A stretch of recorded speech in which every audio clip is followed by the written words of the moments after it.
Eigenlayer. Le token Eigen est désormais disponible au trading. Que faut-il surveiller? Le token Eigen du protocole de restacking Eigenlayer est officiellement transférable depuis ce matin, ouvrant la porte à son trading sur plusieurs plateformes, notamment Binance. Le token Eigen a déjà atteint un pic à 4,5 $ avant de se stabiliser autour des 3,8 $.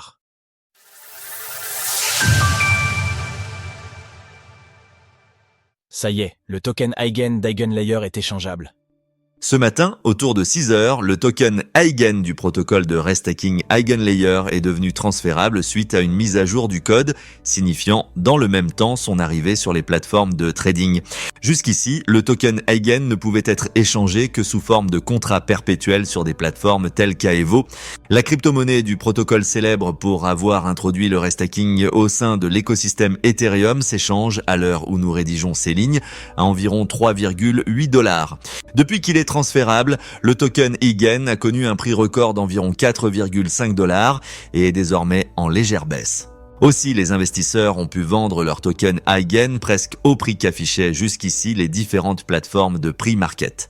Avec une valorisation de cet ordre, le token Eigen présente une valorisation totalement diluée, FDV, de 6,2 milliards de $.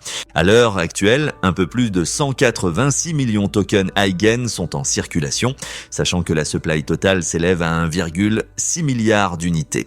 Cela fait désormais 6 mois qu'Eigenlayer a déployé son premier airdrop, baptisé Season on Stake Dropped. À l'époque, le protocole avait globalement déçu, la plupart des investisseurs ayant constaté que leur allocation couvrait tout juste les frais dépensés sur la blockchain Ethereum pour avoir participé au restaking. Face à la grogne, Eigenlayer avait décidé d'accroître l'allocation de 280 000 adresses éligibles.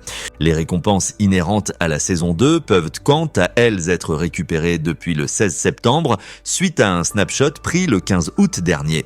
Ce dernier concerne également les investisseurs ayant participé au restacking via des protocoles tiers comme Renzo, Swell ou encore Puff. Tokenomics est donné autour du token Eigen. Comme convenu initialement, les early contributors, les investisseurs et les différents membres de l'Eigen Foundation ont leurs allocations respectives verrouillées pendant 1 an à compter d'aujourd'hui.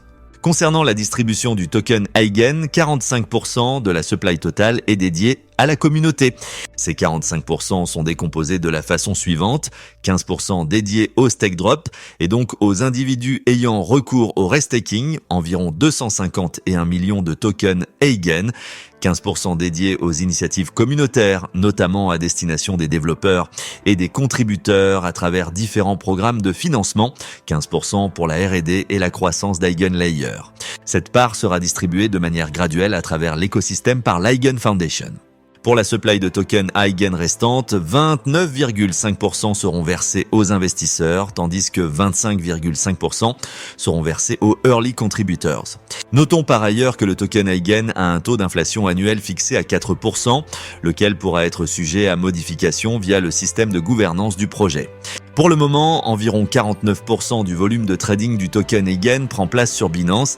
La grande majorité provenant de la paire Eigen-USDT viennent ensuite Uniswap V3, Bybit et OKX qui comptent respectivement pour 8,7, 7,6 et 4,2% du volume total échangé. Notons que l'événement d'aujourd'hui signifie que les développeurs pourront désormais construire des AVS basés sur le stacking de tokens Eigen. Nous verrons également quel sera l'impact sur la valeur totale verrouillée TVL d'Eigenlayer. Cette dernière avait atteint un pic à plus de 20 milliards de dollars au début du mois de juin dernier et oscille aujourd'hui autour des 12 milliards de dollars. Enfin, le token Eigen étant désormais disponible au trading, il faudra patienter pour voir ce qu'il adviendra de ce dernier. La plupart des projets ayant distribué leur airdrop cette année ont eu du mal à maintenir le cours de leur token à flot, comme l'ont prouvé Wormhole ou Starknet. D'autres s'en sortent malgré tout, comme le token ZRO de Layer 0, actuellement en légère baisse par rapport à son ATH atteint au mois de juillet dernier. Retrouvez toutes les actualités crypto sur le site cryptost.fr.